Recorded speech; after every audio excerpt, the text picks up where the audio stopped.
Hello everyone, welcome to A Clear Perspective. I'm Serene. Recently there was a lot of eye-catching news and all focused on one topic, the new phase of the US-China Cold War.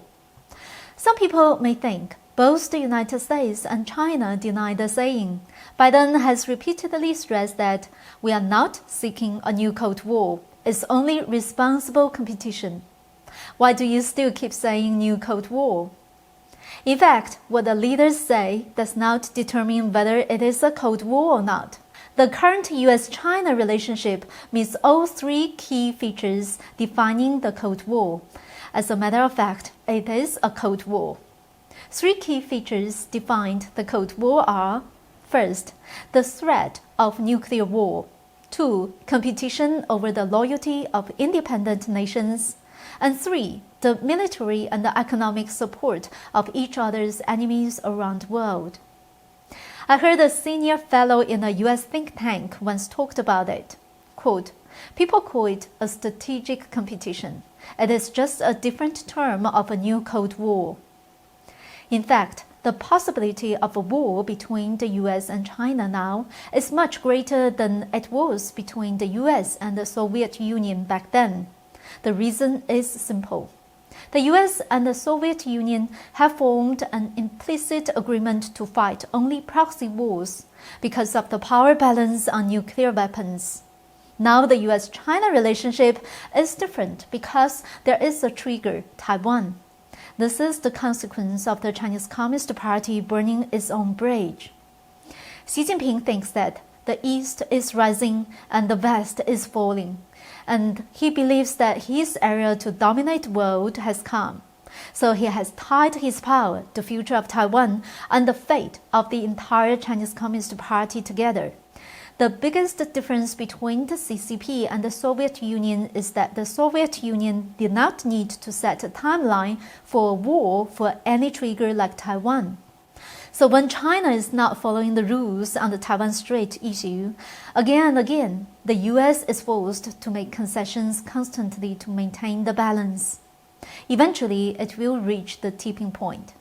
This trend has become more and more obvious, and many countries that once sat on the fence are starting to take sides. New Zealand is one of them.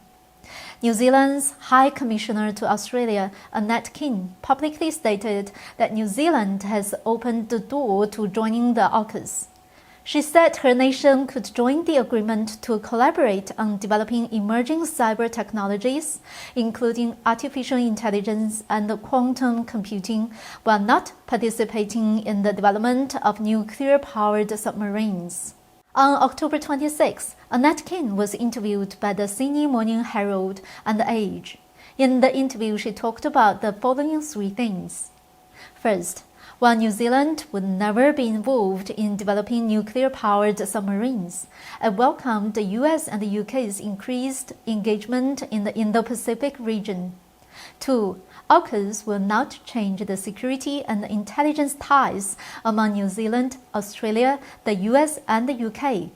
Three, she repeated that preservation of an international rules-based system. That sentence has almost become an extremely important reference in current international politics. Any country or organization that publicly announces this phrase means that they basically support the current US-led international order. It means that New Zealand is officially siding with the United States. Just 6 months ago, April 28th, New Zealand Prime Minister publicly told reporters that New Zealand has never taken sides between China and the United States, and she is proud of New Zealand's independent foreign policy. At that time, New Zealand government believed that the way the CCP treated the Uyghurs in Xinjiang did not meet the definition of genocide. On April 19th, New Zealand Foreign Minister said in a public speech that New Zealand regards its relationship with China as one of the most important foreign relations and claimed that the Five Eyes alliance should not go beyond the sharing of intelligence among its members. The series of New Zealand's actions was so striking that the CCP's foreign propaganda used all efforts to play up the fact that the Five Eyes alliance has gone blind with one eye and only the four eyes remain. So, after we know this and look back at New Zealand's sudden willingness to join the AUKUS alliance, we will understand the weight and the significance behind this shift. As we know, AUKUS is not just a regular collaborative agreement. In AUKUS, the military alliance among the countries are even closer and higher level than NATO, because it involves sharing with each other and developing the most advanced national defense and cutting-edge technologies. AUKUS is formed to deal with the threat of the CCP, especially its threats underwater. If the CCP and the US start fighting over the Taiwan Strait, the US allies will not stand by. Before the situation between the US and China escalated further, New Zealand decided to ally with the US to protect its interests. This proves a point. China is losing to the US in their fight and the competition of the middle ground. The rapid change in New Zealand's attitude underscores the attractiveness of the AUKUS agreement. It sounds like a VIP card that comes with strengthening national security. It is also like riding an express train to access cutting-edge technologies. Many countries are willing to join this agreement. Japan is a core ally of the US in the Indo-Pacific strategy, so is fully qualified to join this alliance in due course. At an online discussion held by Center for a New American Security, the British Chief of Defense Staff, General Nick Carter, said that AUKUS might extend the invitation to Japan and other allies. This is probably what Japan really wants to hear. The other day, the CCP's propaganda system was in full swing, reporting the news that the Chinese-Russian joint naval flotilla that transited the Tsugaru Strait days ago. The Tsugaru Strait is very special. It is the first time in history for the joint Russian-Chinese naval ships to pass through. It was an extremely rare action, but also arguably a very foolish one, especially for the Chinese Communist Party. The Tsugaru Strait runs through the Sea of Japan to the west and the Pacific Ocean to the east, and is about 130 kilometers long, making it an important strait in the northern part of the first island chain. What is so special about this strait?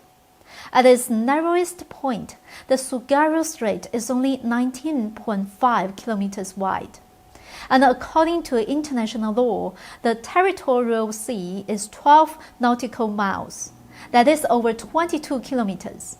So the Tsugaru Strait is actually all Japan's internal waters. However, the Japanese government has set the territorial waters of the Tsugaru Strait to only 3 nautical miles, so that the middle area becomes the high seas. Why did Japan shrink the size of its territorial waters? There is only one reason, that is to facilitate the passage of nuclear-powered warships from its ally, the United States.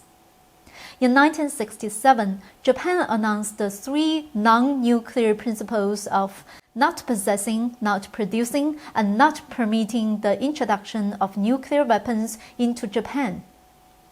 By narrowing the territorial waters of the Tsugaru Strait, U.S. nuclear-related warships can navigate freely in the high seas without violating Japan's principles. In other words, although in theory it is high seas and anyone can pass through freely, everyone knows that it is Japan's courtesy to the U.S. Now that China and Russia have each sent 5 warships together to transit through the Tsugaru Strait, it is certainly making the Japanese feel uncomfortable and even angry. The CCP thought it could counter and threaten Japan's stance on the Taiwan Strait issue in this way. But the result is likely just the opposite. Japan is seeking a stronger force to intervene in the Taiwan Strait, because Japan's national security has been deeply connected with the Taiwan Strait. Here is why we say that the CCP is actually very foolish to display power in this military exercise. For Russia, Putin would love to see that from Japan to the US, from Australia to India, all become the CCP's enemies. We see that Putin, on one hand, took advantage of the Cold War between China and the United States, but on the other hand, openly expressed disapproval of military invasions to Taiwan. He also announced in a high profile that there is no military alliance between China and Russia. This is openly cutting relations with the CCP in front of the Western world, meaning that if the CCP really wants to fight, Russia will only be the observer. As a result of this statement, CCP's Foreign Ministry spokesman Wang Wenbin was so anxious that he immediately expressed his passionate feeling despite of Russia's cold shoulder, saying that China and Russia are not allies, but better than allies. What can we say? Well, I'm gonna say once again, this is stupidity. Thank you for watching. I hope to see you next time.